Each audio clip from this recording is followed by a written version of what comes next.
Hi there, hope you are doing good. So here I am with the demo. I have made the formula change, which is this one, almost an 80 plus lines of formula. I need to modify it with this one.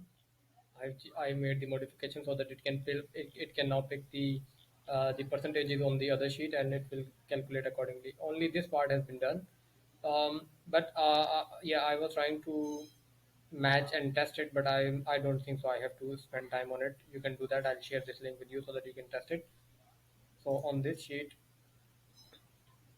I modified the formula and it will work as per the existing setup with the iterative thing. And now you just need to make sure that okay, on which MCQ you are matching, and according to the clicks and ACOS, you can make sure that it is changing the right and correct. So I'll share this file with you so that you can have it test. Meanwhile, I will go to the next step as per your video. So that's it from my side. Sorry for the delay, but yeah, it took a bit while because I took a break in between and that messed up everything. Then I started again, and then I think I messed up formula with a bracket or something, and then I need to do it one more time. So yeah, now it's done, and this formula is being changed.